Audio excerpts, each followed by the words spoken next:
Everyone, I want to show you a brief overview of what Photoshop brushes are. So if you're not familiar with Photoshop, Photoshop is better known for editing software for photographs.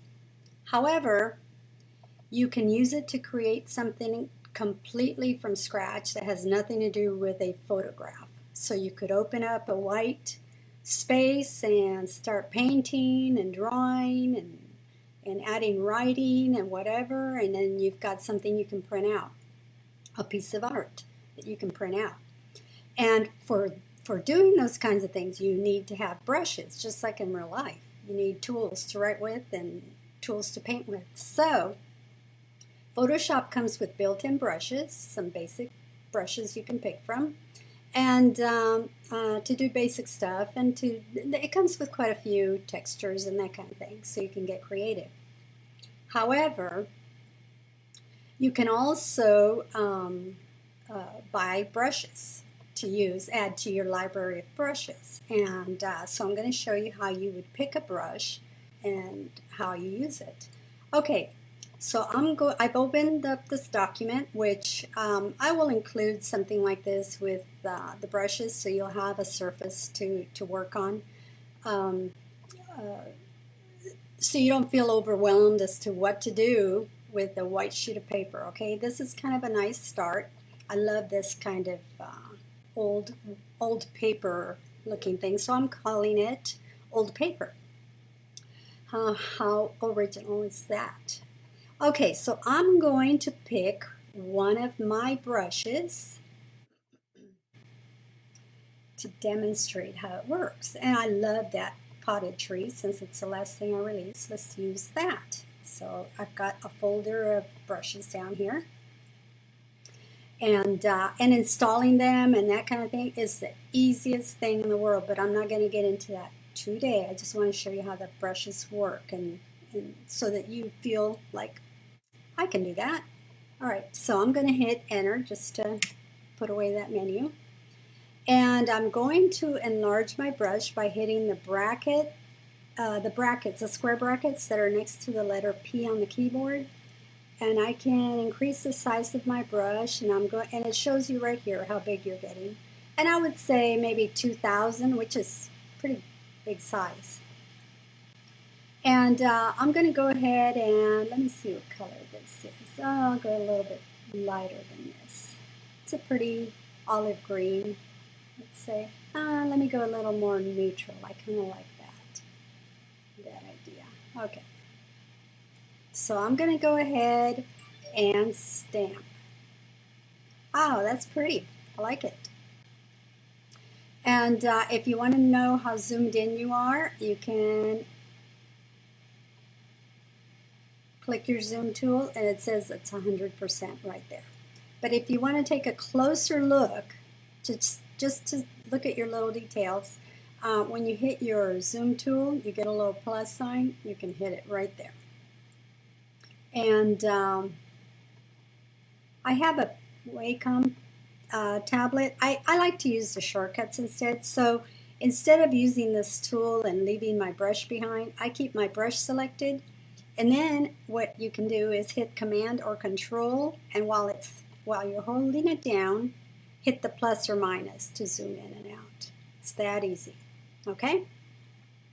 So there's the tree in green. Now let's say that I want my tree smaller after I stamped it, and maybe I did several and organized them and realized, I think I'd like those to be a little bit smaller. Well, let me go back up and show you what I usually do. I just don't want to get too complicated. So I'm going to go back in history, and I'm going to, it shows you all the pages you've created. So Photoshop, one of the things that you must learn is to work in layers, which makes life really, really easy. So it keeps your options totally open in case you change your mind down the road, an hour from now. You've been working on something, you can change your mind and remove an item or make it smaller or bigger, and here's how you do it. You come down here to this little outline, square outline. It's adding another layer. You just hit that and it adds a layer. So wherever you want it, if you have this selected, it'll add the layer right above it. So whatever you have selected, it'll add the layer right to the above that one. Okay, so I've added a couple of layers. It's okay. So, and the way you know which layer you're working on is whatever's selected, that's the layer you're working on. So I'm going to go ahead and stamp the tree on my second layer right there. And let's say I'm going to add another tree here and change the color. Let's make it kind of a plum blue kind of color. Oh, I like that. And then let's change the color again.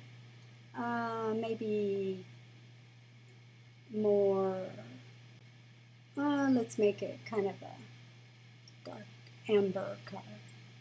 Say, okay, I'm not going to stamp this yet because I need to add another layer. I want to keep these separated so that I can move them around. Oh, that's really pretty.